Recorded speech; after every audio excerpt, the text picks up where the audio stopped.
बिस्मिल्लाहिर्रहमानिर्रहीम रब्बि इश्रह ली सदरी वयस्सिर ली अमरी वहलुल उक़दतन मिन लिसानी यफ़क़हू क़ौली.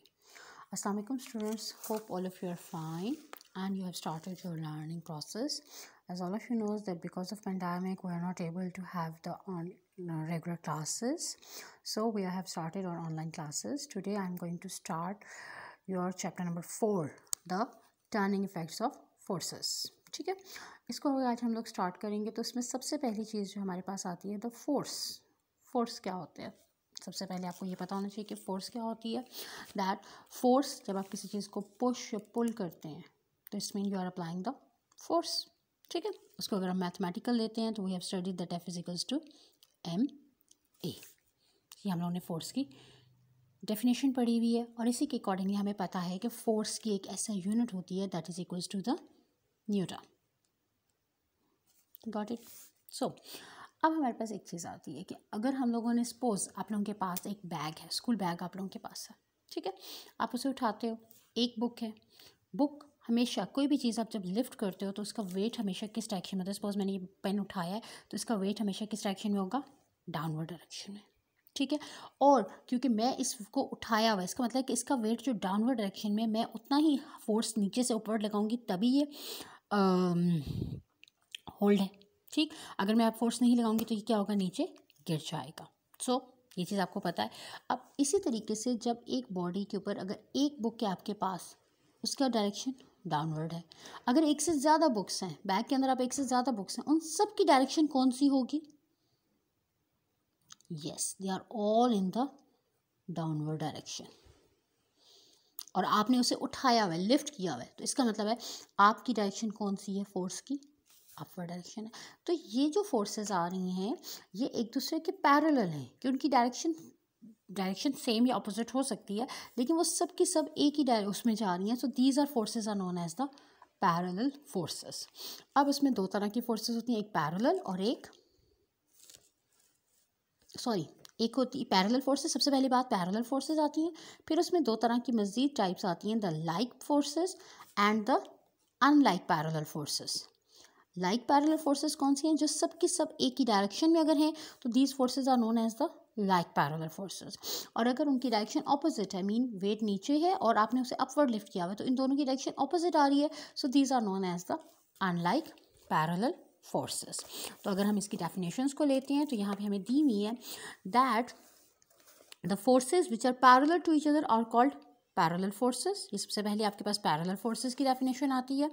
उसके साथ ही हमारे पास एक और एग्जांपल लाइक पैरेलल फोर्सेस की आती है, that like parallel forces are the forces that are parallel to each other and have the same direction. ठीक है, कि वो फोर्सेस एक दूसरे के पैरेलल भी हो और उनकी डायरेक्शन भी सेम होगी. और unlike parallel forces are the forces that are parallel but have direction opposite to each other, और उनकी अगर ऑपोजिट डायरेक्शन होगी तो that is known as the unlike parallel forces. जैसे आपके पास एक सीसॉ की एग्जांपल आती है. जब आप सीसॉ लेते हो तो एक बच्चा अगर नीचे जा रहा है, दूसरा अपवर्ड जा रहा है. ठीक है, या एक अपवर्ड और ऑपोजिट डायरेक्शन में उनकी होती है, एक फोर्स डाउनवर्ड है, एक अपवर्ड है, तो ये दोनों की डायरेक्शन ऑपोजिट है. So that is your unlike parallel forces. ठीक है, और अगर ये एक शॉपर में आप देख रहे हो ढेर सारे से एप्पल्स मौजूद हैं और उन सब की डायरेक्शन डाउनवर्ड में आ रही है. ठीक, तो ये सारी की सारी फोर्सेस कौन सी हो जाएंगी, लाइक पैरेलल फोर्सेस आ जाएंगी. नेक्स्ट हमारा जो टॉपिक स्टार्ट हो जाए, अच्छा लाइक पैरेलल फोर्सेस और अनलाइक पैरेलल फोर्सेस में एक और इंपॉर्टेंट चीज़ आ जाती है दैट अगर लाइक पैरेलल फोर्सेस उनकी सेम डायरेक्शन है तो वो सब एड अप होके वेट को इंक्रीज कर देंगी. ठीक है, like parallel forces same direction में आ रही हैं तो उनका वेट इंक्रीज कर जाएगा, जबकि unlike parallel forces opposite direction में है तो वो एक दूसरे के इफेक्ट्स को कैंसिल करके उनका वेट जो है वो कम हो जाता है. जो टोटल फोर्स होती है that will become the net force will become the decreased. Like में वो इंक्रीज करेगी और अनलाइक में वो डिक्रीज करेगी. We are moving towards the next topic that is the addition of forces. अब आपके पास आ जाते हैं कि आप उन्हें ऐड कैसे करेंगे. एडिशन ऑफ फोर्सेस में हमारे पास सिंपल सी चीज़ है, आपको पता है कि force is a vector quantity. ठीक है, let's suppose we have the two forces, the F1 and F2. ये दो फोर्सेस हैं. अब जब वेक्टर क्वांटिटीज़ आ जाती हैं तो वेक्टर क्वांटिटीज़ को हम नॉर्मली ऐड नहीं कर सकते. जैसे हमारे पास दो मैसेज अगर सपोज दिए हुए हैं, एक M1 मैस दिया हुआ है 5 kg और एक M2 मैस दिया हुआ है 10 kg, तो हमें दोनों मैसेज स्केलर क्वांटिटीज़ हैं, हम उन्हें सिंपल टोटल मास ले सकते हैं, दोनों को ऐड करेंगे 5 + 10 that is equals to 15 kg, right.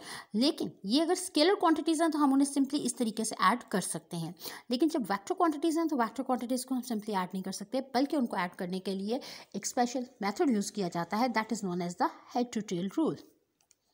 Head to tail rule, और हेड टू टेल रूल के accordingly if we have suppose we have the two forces F1 and F2, ठीक है, आपने उन्हें ऐड करना है। सपोज F1 फोर्स जो है वो अलॉन्ग एक्स एक्सिस है और F2 फोर्स जो है वो along Y axis. F1 force में अगर ड्रॉ करती हूँ तो F1 फोर्स मेरे पास है इस तरह, ये F1 है, ठीक है। और अगर F2 की बात की जाती है तो F2 let's suppose we have like this one, ये F2 है। ये दो फोर्सेस हमें दी हुई हैं, दो वेक्टर्स को दिए हुए हैं, इनको ऐड करने के लिए सबसे पहले आप फर्स्ट वेक्टर को ड्रॉ करेंगे, F1 को आप ड्रॉ करेंगे, सपोज जिस तरह आपको दिया हुआ है ये F1 है, गॉट इट। अब जब F2 को इसके साथ हमने ऐड करना है, F1 का this is your tail, this is your head, ठीक है। अब जब F2 को इसके अंदर ऐड करना है तो इसके हेड पे F1 के हेड को F2 के टेल से ज्वाइन करना है, ठीक है। तो यहाँ से आप लोगों ने F2 को ड्रॉ करना है इस तरीके से, ये आपका F2 आ गया, मीन F1 के हेड और F2 की टेल आपस में ज्वाइंट होगी, राइट। अब आपने रिजल्टेंट फोर्स फाइंड आउट करनी है। Resultant force mean the sum of the two forces F1 + F2, आप इनको ऐड अप कर रहे हैं, टोटल फोर्स फाइंड आउट कर रहे हैं, सॉरी। अब जब रिजल्टेंट फोर्स आपने फाइंड आउट करनी होती है तो इसका मतलब है कि the tail of the first vector is going to be joint with the head of the last vector. आप इन दोनों को आपस में ज्वाइन करेंगे, suppose I am going to do it from this one, तो ये हमारे पास आ जाएगा द रिजल्टेंट फोर्स, ठीक है। इसके बाद आप इसके साथ ही इसकी डायरेक्शन को भी कैलकुलेट कर सकते हैं, ठीक है। तो this method is known as the head to tail rule, और इसको अगर डिफाइन करते हैं तो हमारे पास क्या दिया हुआ है, that the resultant force is a single force that has the same effect as the combined effect of all the forces to be added, कि जितनी फोर्सेज हैं उन सबको कंबाइंड इफेक्ट जो होता है that is given by the resultant force. I hope this is clear to you. इसके साथ ही हमारे पास इसकी एक एग्जांपल आ जाती है, that find the resultant of the three forces 12 Newton along x-axis, 8 Newton making an angle of 45 degree with x-axis and 8 Newton along y-axis। तीनों forces दी हुई हैं, इसको हम लोग ग्राफिकली रिप्रेजेंट करेंगे। सबसे पहले हम लोगों ने F1 ड्रॉ किया, ठीक है, along x-axis, फिर F2 which makes an angle of 45 degree, यहाँ पे ये कितने डिग्री का एंगल बना रहा है 45 डिग्री, और फिर थर्ड वेक्टर जो है वो C जो सेकेंड वेक्टर की हेड के ऊपर थर्ड की टेल ज्वाइन करेंगे अलॉन्ग वाई एक्सिस, और रिजल्टेंट वेक्टर इन तीनों का सम करेंगे, तीनों को ऐड किया तो फर्स्ट के टेल को लास्ट के हेड से ज्वाइन किया गया, that is your resultant force, और उसका आप एंगल मेजर कर सकते हैं। तो हमारे पास फोर्स का मेजर आ जाएगा, that the resultant force is equal to F is equal to 37 degrees along the x axis. Clear? So in this way you are going to add the three vectors, 3 और more than 3 vectors, जितने भी forces हैं आप उन्हें इस तरीके से add up करके टोटल रिजल्टेंट फोर्स आप लोग फाइंड आउट कर सकते हैं। So for today's I think so it's enough for you, you can easily learn these 2 topics. इसमें आपके पास जो डेफिनेशंस हैं वो ज़रूर याद करनी है, और हेड टू टेल रूल आपको अच्छे तरीके से आना चाहिए, with the help of example आपने उसे याद रखना है। All the best students.